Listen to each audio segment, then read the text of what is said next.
conservación de la energía por un lado, principio de conservación de la materia por otro, digamos. Pero en general vale que el primer principio se tiene que considerar todo junto, digamos. Ya vamos a ver cuáles son las excepciones en las cuales podemos tomarlo por separado.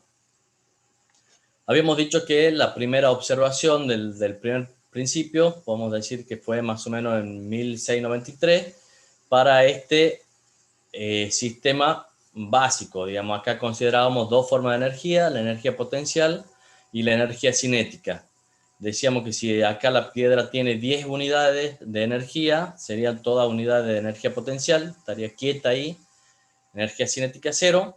Si se empieza a mover, o sea, si va cayendo, va perdiendo energía potencial y ganando energía cinética, pero fíjense que la suma de los dos siempre es la misma cantidad. Entonces la energía total se conserva. Este es un esquemita muy simple, pero en realidad para poder aplicar el primer principio hay que considerar todas las formas de energía que intervienen en un sistema. Acá vemos estaban consideradas solo dos formas de energía, hay que conocer todas las formas de energía para no cometer errores. Entonces, habíamos visto las formas de energía, hemos visto que primero, o sea, hay que considerar que puede estar en dos estados, en forma residente, o sea, almacenada en un reservorio, el reservorio es la materia, o en forma migratoria, transfiriéndose de un reservorio a otro por efecto de una diferencia de potencial. Hemos visto las distintas formas de energía, acá están mencionadas, después hemos visto cada una en detalle. La energía potencial, que hemos visto que podía ser energía potencial de presión, como en este caso, o energía potencial de altura, que de alguna manera son numéricamente equivalentes.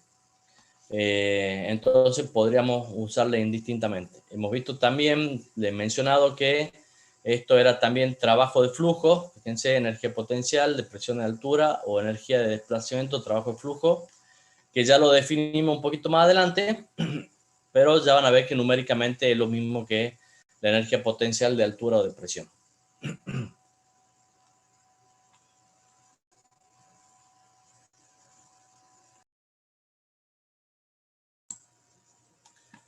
Bueno, hemos visto la energía cinética, ya lo habían visto de física, en términos de energía específica, o sea, referido a la unidad de cantidad de materia. En el sistema internacional nos queda c cuadrado sobre 2 y en el sistema técnico c cuadrado sobre 2g.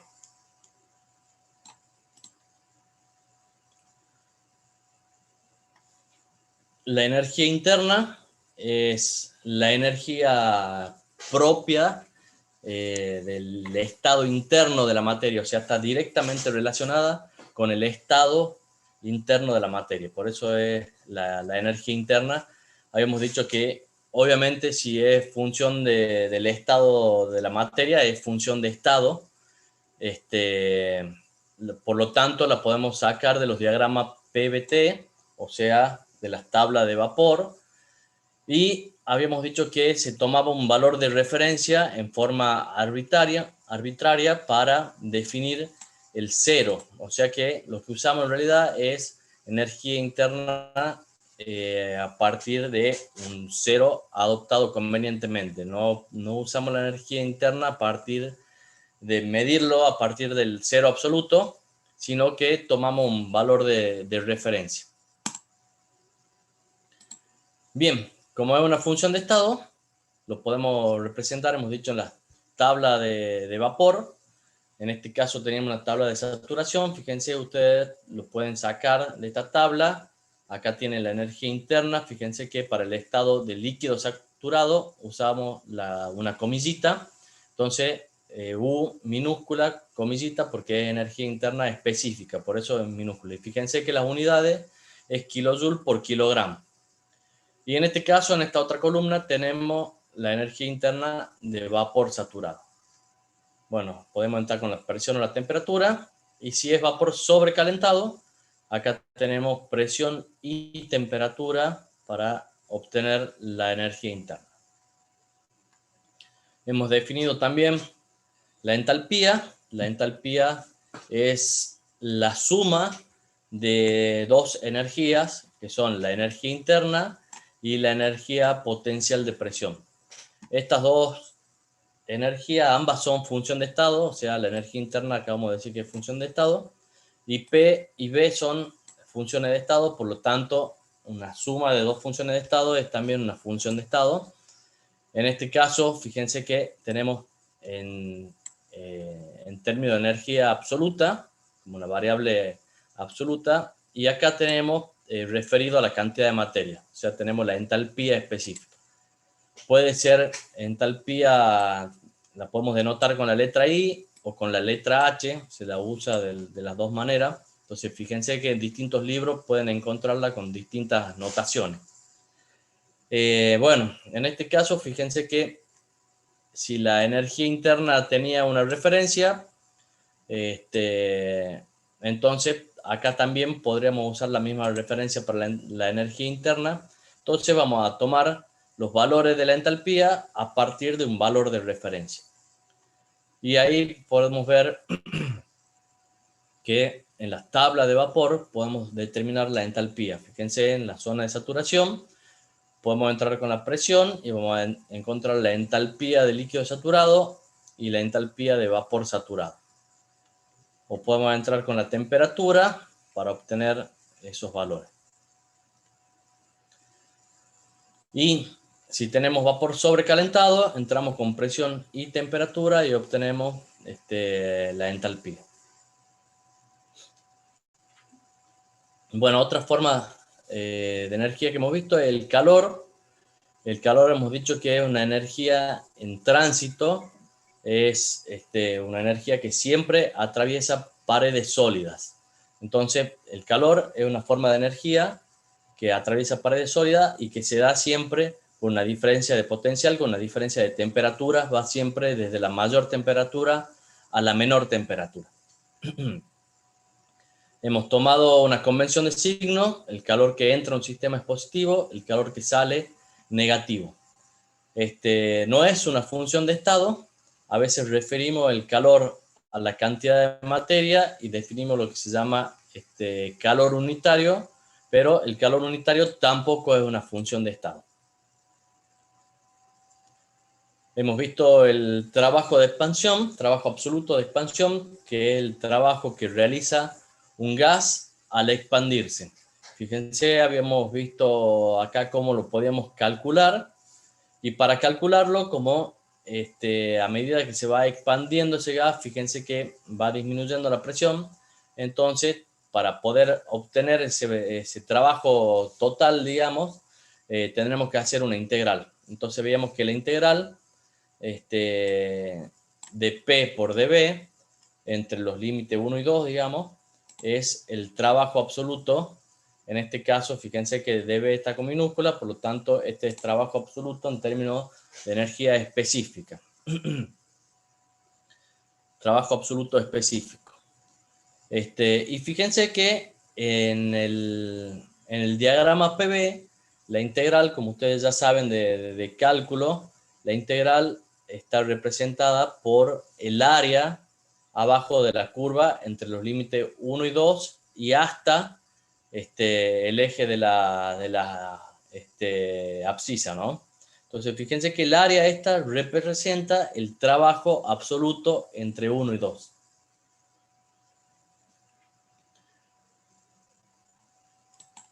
¿Están de acuerdo con eso? Sí, profe. Sí, profe. Bueno, ¿se acuerdan de matemática? Bueno, teníamos la integral entonces de la curva. Acuérdense que este es el trabajo absoluto y la integral, fíjense, estamos integrando respecto de B. Entonces el área es hacia abajo. Esa es el área del trabajo absoluto. Le aclaro porque después vamos a ver algo similar para el trabajo técnico, pero va a ser el área hacia la izquierda. Entonces, acuérdense que para el trabajo absoluto es el área hacia abajo. También hemos visto la convención de signos, el trabajo que entra a un sistema. Si yo le tengo que dar trabajo al sistema, lo consideramos un trabajo negativo, y si el sistema me entrega trabajo, un trabajo positivo. Bien, en un sistema puedo tener un trabajo técnico, o sea, un trabajo que que lo obtengo a través de un eje o de un vástago, en ese caso el trabajo puede provenir de distintas formas de energía, ya lo vamos a ver en un momento. Puede provenir del trabajo absoluto, como hemos visto recién, de acá, o puede provenir de otras formas de energía que ya vamos a ver. Hemos visto también que en los sistemas, cuando hay rozamiento, hay que tenerlo en cuenta y podemos definir un trabajo de rozamiento, que es el trabajo que se opone, digamos, al movimiento de los fluidos viscosos o de las piezas móviles, digamos. Y esa energía puesta en juego se termina transformando en calor, que le llamamos calor generado, y que después más adelante vamos a analizar a partir del segundo principio. Bueno, teníamos la energía química, la energía nuclear y la energía eléctrica. Después hemos definido, esas eran todas las formas de energía que íbamos a considerar nosotros en los sistemas que vamos a ver. Y hemos definido después la energía del sistema termodinámico. Hemos dicho que la energía del sistema termodinámico va a ser toda la suma de todas las energías que puedan estar en el sistema o también que pueden estar entrando o saliendo del sistema. Y hemos dicho que siempre va a haber por lo menos energía interna en el sistema, ya que en todos los sistemas siempre al menos hay algo de materia y la materia siempre tiene energía interna.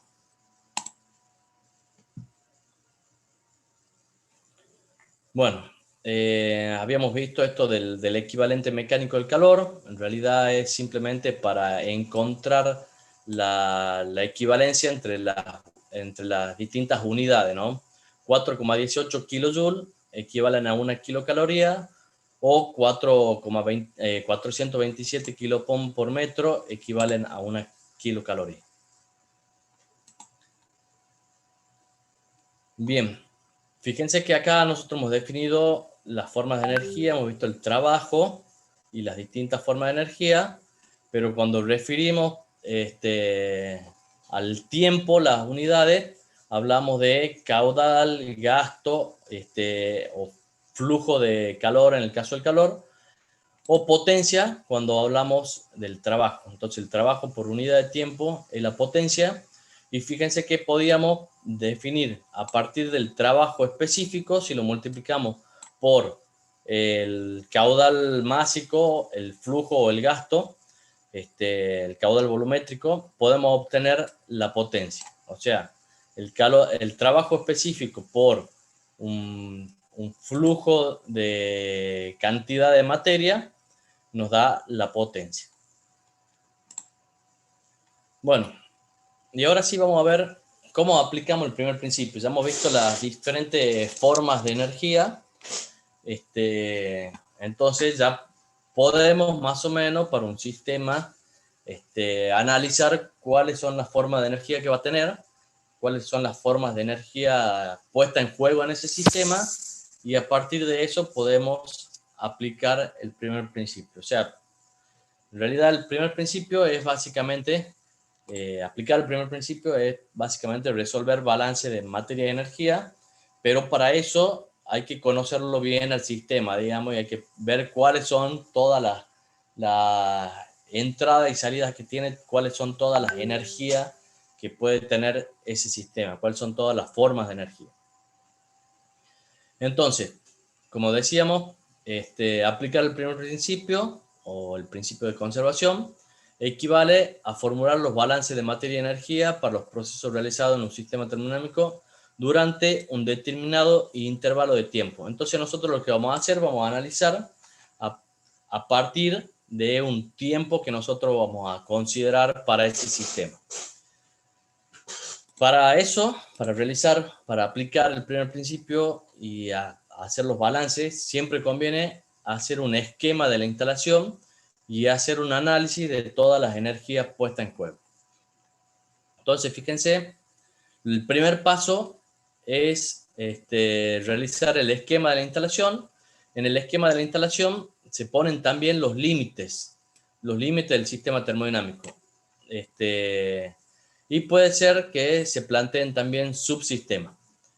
Bien, no se olviden entonces los límites que habíamos ya visto cuando hemos visto los sistemas termodinámicos, que los definíamos como límites abiertos, como límites fijos, móviles, imaginarios, reales. Eso nos ayuda a comprender el sistema. Entonces hay que poner los límites y estudiarlo los límites. Entonces hacemos el esquema, vamos dibujando los límites, asumimos un delta de tiempo conveniente y para ese delta de tiempo vemos cuáles son las energías y las materias que entran y salen en el sistema y los vamos poniendo, digamos, los vamos dibujando.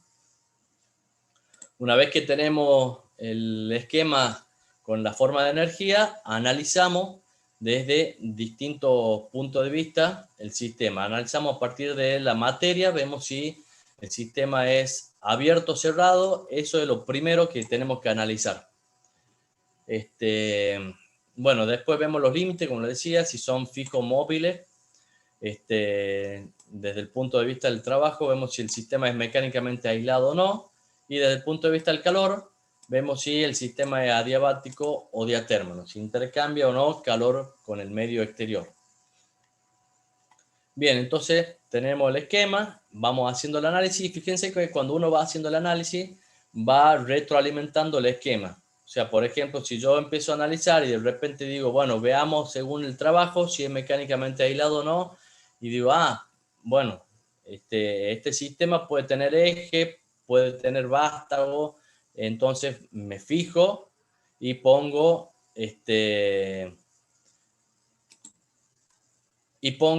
la flecha que correspondan para el trabajo. Lo mismo, estoy analizando y digo, bueno, este sistema puede ser adiabático, diatérmico. Yo no he puesto el calor. Entonces me fijo si entra o sale calor del sistema y lo voy poniendo, digamos. Entonces es como que se va haciendo todo en forma conjunta. O sea, si bien primero empiezo a hacer el esquema, después cuando voy analizando puedo ir completando el esquema. Después, planteamos las transformaciones que hay de materia y energía, lo analizamos al sistema y vamos haciendo los balances. O sea, vemos qué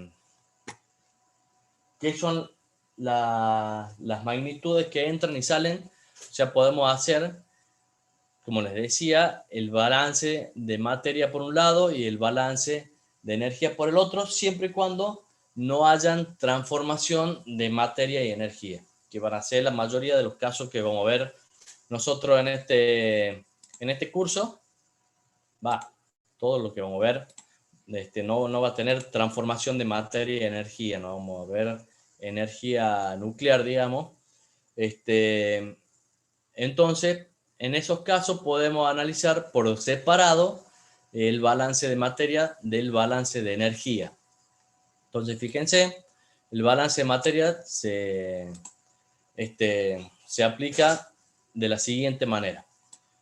Analizamos la cantidad de materia que hay en el sistema al comienzo, más la sumatoria de todas las materias que ingresan en el tiempo de observación delta de z.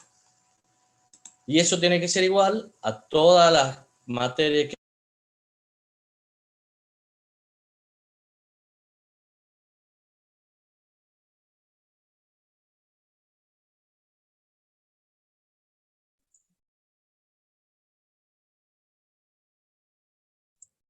¿Se le trabó?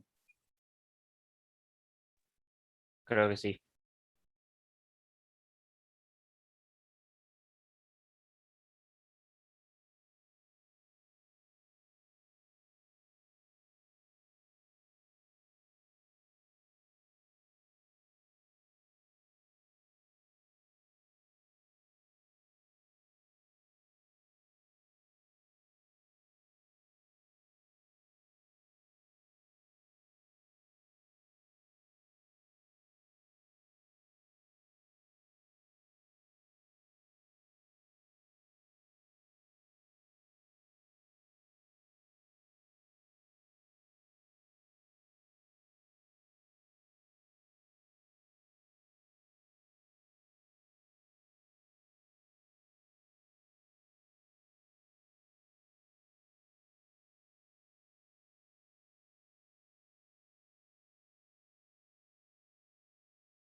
Se me cortó la conexión, parece. ¿Me escuchan ahí? Sí, profe.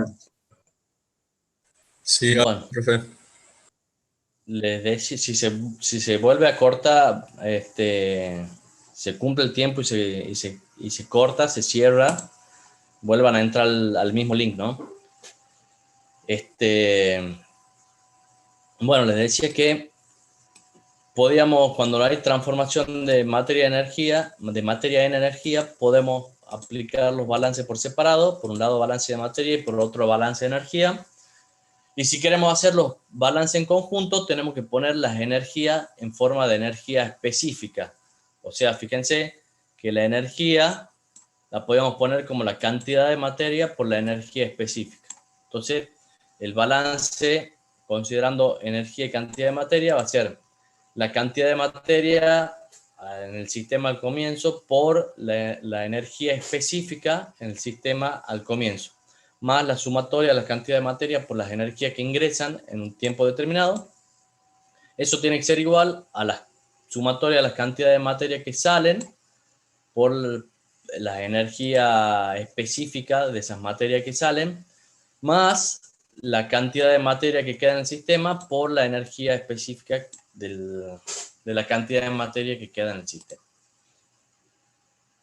Bueno, fíjense, una observación, bueno, acá tienen los subíndices de esas ecuaciones, pero una observación importante, cuando se plantean los balances de esta manera, fíjense, pongo de un lado de la igualdad todo lo que entra y lo que hay al comienzo, y del otro lado todo lo que sale y lo que queda.